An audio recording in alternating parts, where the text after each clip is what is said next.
Shalom. First and foremost, I'd like to go ahead and face the east, giving all honor, glory, and praise unto Yahweh, Ba'ashem, Habashai, Ba'ashem, Ba'achadash. Double honors and respect to the elders and to the apostles, the great millstone. Peace and blessing to all Akim that are preaching and teaching His word with 100% truth and sincerity. And unto the men, women, and children that are listening and learning. And unto the Bayath, the Dabadah, the elect house of David that is scattered abroad. I give you my utmost and sincere salutations. All right, so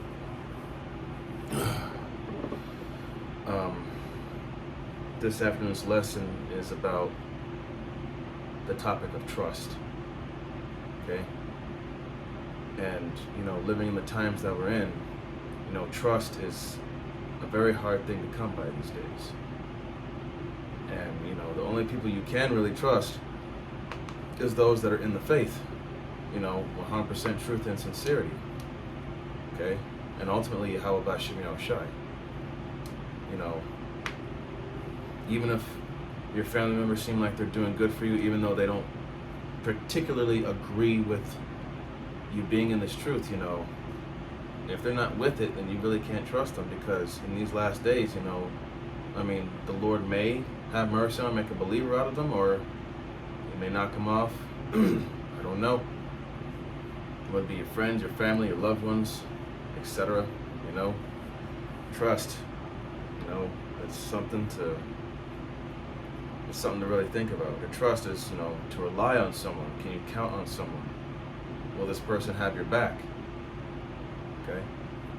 This is the book of Sirach, chapter 6, verse 14. Actually, hold on.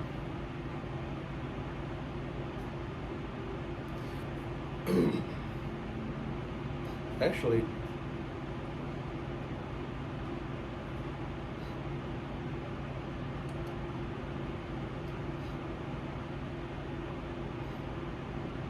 let me start at verse 7. It says, Sirach 6 and 7, it says, "If thou wouldest get a friend, prove him first, and be not hasty to credit him." So prove him first. Test him to see, test him to see if his character is genuine. To see what he's really all about. Okay? So that way you can, that way you can discern, that way you can make a better discernment of his character and make a better decision. And don't be hasty to credit him. Don't be hasty to give him praise right off the bat, or to be cool with him. Because, when you first meet someone, you don't know a damn thing about that person, and of course you don't trust them, you don't know anything. Verse 8, for some man is a friend for his own occasion. So that means that he is a friend for his own, whether it be entertainment, his own ulterior motive, whatever that may be. He just may put on the act as being a friend or being friendly. But does that mean he's an actual friend? No. And will not abide in the day of thy trouble. So he may be a friend or he may seem to be a friend for a certain amount of time, but as soon as something bad happens, this person is nowhere to be found. You can't call on him, you can't rely on him or her, or whatever. Okay? They're not there. So that just goes to show you that they were never a friend to begin with. Verse 9, and there is a friend who, being turned to enmity, okay, enmity meaning hatred, and strife, okay, strife meaning that they're against you, will discover thy reproach. So a friend being turned to enmity, to hate, to being against you, to hate you, and will discover thy reproach. Reproach meaning your shame. So eventually there will be a person who will turn against you, and he will discover your shame. Okay? And he may clown on you for it. He may put you on blast, expose you or whatnot. These are just examples of, people that you can't, these scriptures are telling you, this, you can't trust everybody. Or just anybody. Verse 10. verse 10, it says, some friend is a companion at the table. It will not continue in the day of thy affliction. So he may be there with you for a certain amount of time, but when push comes to shove, this man doesn't have your back.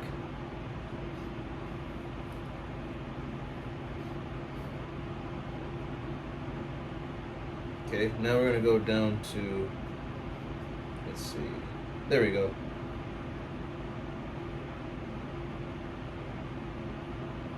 Okay, I'm going to keep reading down. Verse 11, it says, but in thy prosperity he will be as thyself, and will be bold over thy servants. Verse 12, if thou be brought low, he will be against thee, and will hide himself from thy face. So, if you're in a position, not really a position of authority, but let's say you got, high status, you're popular, and then all of a sudden something happens and you're brought to a low estate, he'll excuse me, he'll be against you. Okay? Now verse 13, separate thyself from thine enemies, take heed of thy friends. Verse 14, here's verse 14 here. A faithful friend is a strong defense, and he that hath found such as one hath found a treasure. Okay? So a faithful friend is a strong defense. Someone who has your back. Someone that's going to speak up or stand up for you. If someone's trying to talk shit behind your back, or whatever the case. Someone that's not going to be, someone that has your back, someone that stands by your side. Okay? Verse 15. Nothing doeth countervail a faithful friend, and his excellency is invaluable. Okay, so nothing do countervail a faithful friend. So, a faithful friend is something, of value. And to find an actual true friend, someone that you can actually trust, especially in this society, that's a rarity. It is rare to come by such a thing. Sorry, it's getting a little dark in here. Let's get some light. But yeah, man, something like that, it's a treasure. Someone who is genuine, someone that's not gonna use you for their own needs, and vice versa, because you have to prove to them that you're a genuine person as well.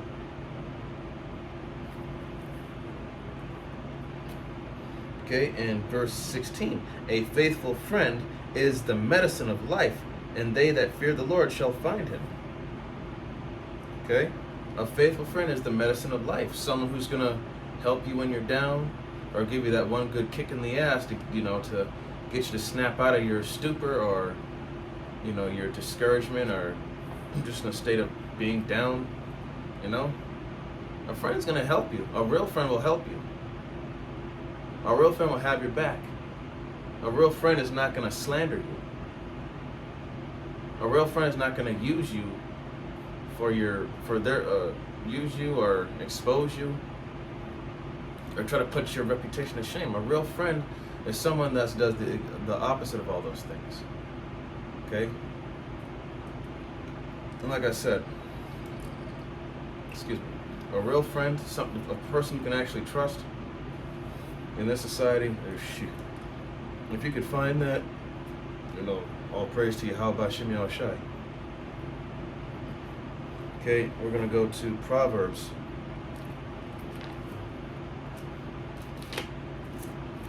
Proverbs 27.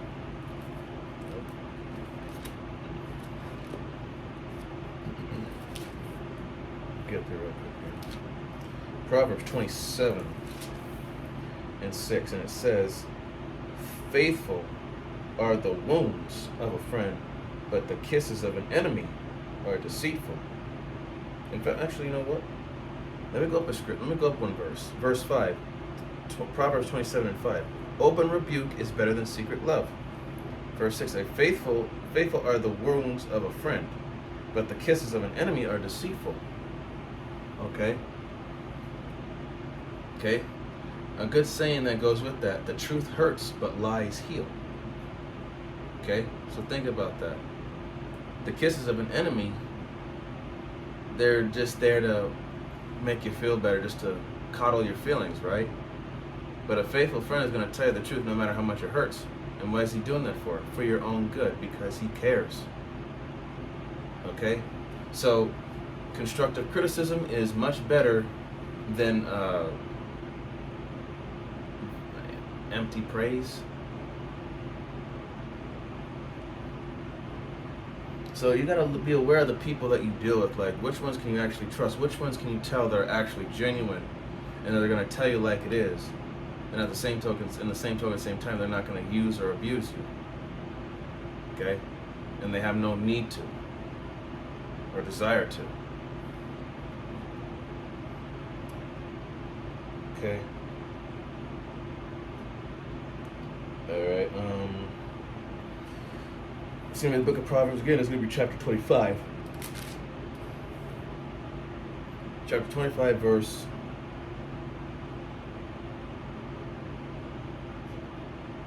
19. Proverbs 25 and 19. It says, "Confidence in an unfaithful man in time of trouble is like a broken tooth and a foot out of joint." Excuse me, that one was funny. I'm going to read that again. Proverbs 25 and 19. "Confidence in an unfaithful man in time of trouble is like a broken tooth and a foot out of joint." So in other words, they're not reliable. They're no good. And that's a lot of people out here. So again, you got to be careful of who you put your trust in. Because not all of these people out here are real, genuine, sincere. Okay? Now it says here, alright, now we're going to get Luke. I'm Salakia, but Proverbs 25 and 19, that's funny. But it's true though.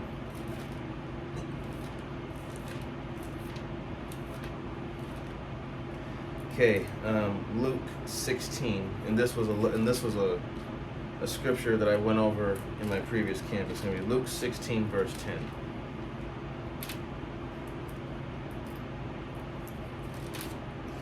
And it says, "He that is faithful in that which is least is faithful also in much.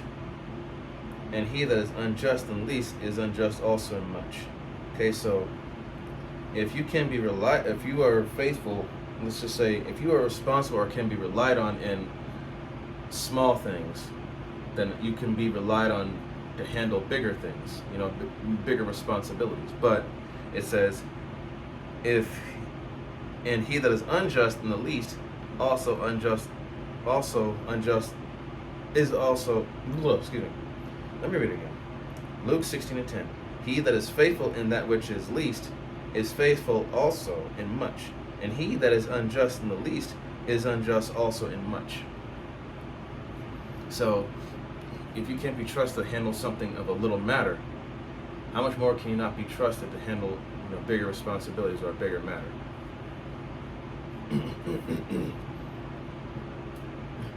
Verse 11.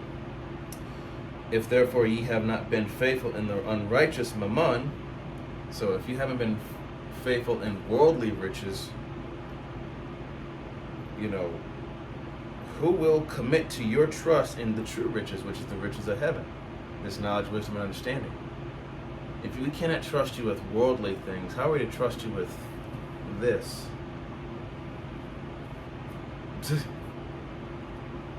Verse 12. "And if ye have not been faithful in that which is another man's, who shall give you that which is your own?" So, if we don't trust you to take care of something that belongs to someone else, how can we, who shall give you that which is your own? Okay?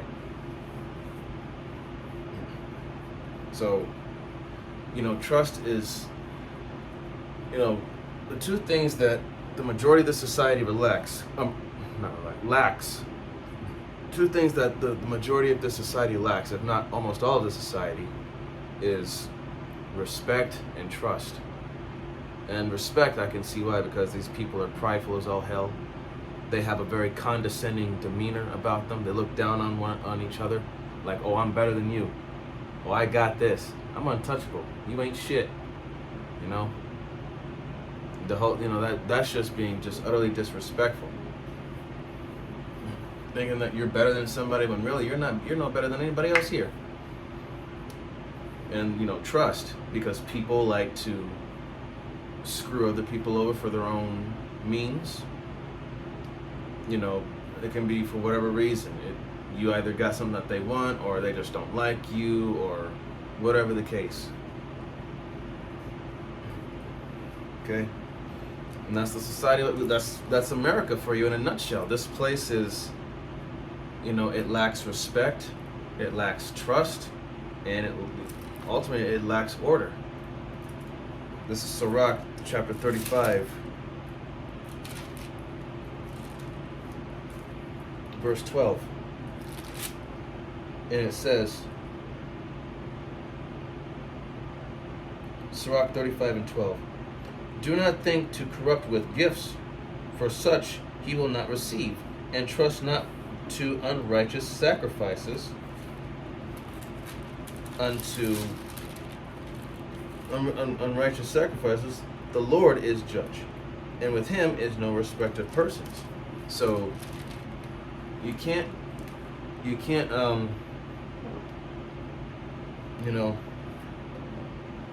bribery ain't gonna get you nowhere, because what does bribery do? It corrupts the heart. Okay, it clouds your better logical and righteous judgment. Okay, and those unrighteous sacrifices, that ain't gonna do you no good either. There's no respect of persons. The Lord's not gonna show you any favor over another. If you did wrong, you did wrong, and he's gonna get on your ass about it. Verse 13, it says, he will not accept any person against a poor man, but will hear the prayer of the oppressed. Okay? If you're against the poor, then the Lord's against you, and he will always hear the prayer of the oppressed.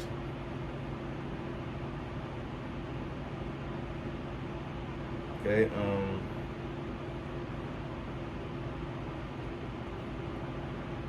now let's see, this is going to be Sirach 36 and 26.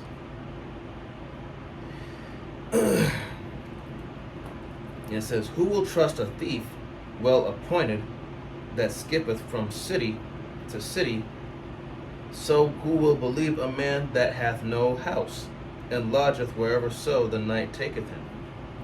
So a man that doesn't have a dwelling place, someone that goes from one place to the next, wherever so the night taketh him, and he's a thief, a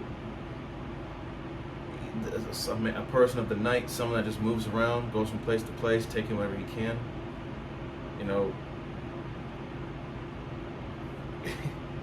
You can't. Can you trust someone like that? No.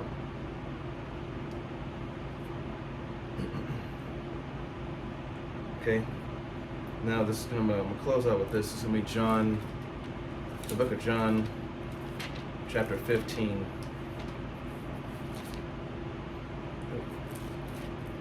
John 15 and 13.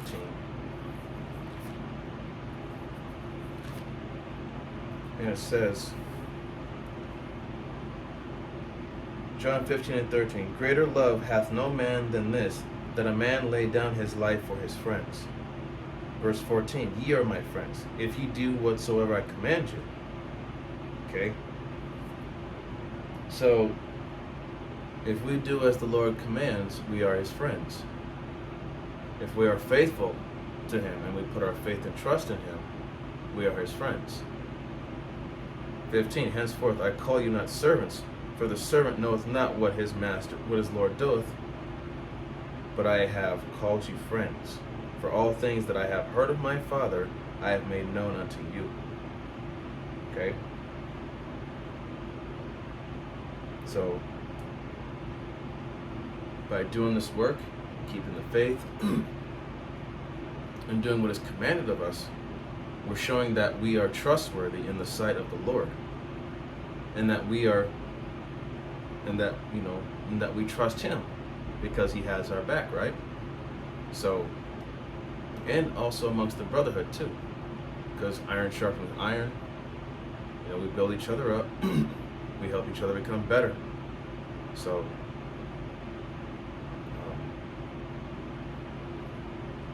this is so trust is something you shouldn't take lightly, because trust, once it's broken, it can never be mended, and if it can, it won't be the same anymore. So, this is just a quick lesson. It wasn't meant to be long, just on the subject of trust. I hope that was edifying. So I'm going to go ahead and face the east, giving all honor, glory, and praise unto Yahweh, Bahashem, Yahushai, Bahashem, Barakakadash. I want to give double honors and respect to the elders and to the apostles of the great millstone. Peace and blessing to all Akim that are preaching and teaching His word with 100% truth and sincerity. And unto the men, women, and children that are listening and learning. And unto the Bayath Adabadah, the elect house of David that is scattered abroad, I give you my utmost and sincere salutations. See you on the next lesson, Lord willing. Kwam Yasharala, Wa Abad Bal, Shalom, Barakatam.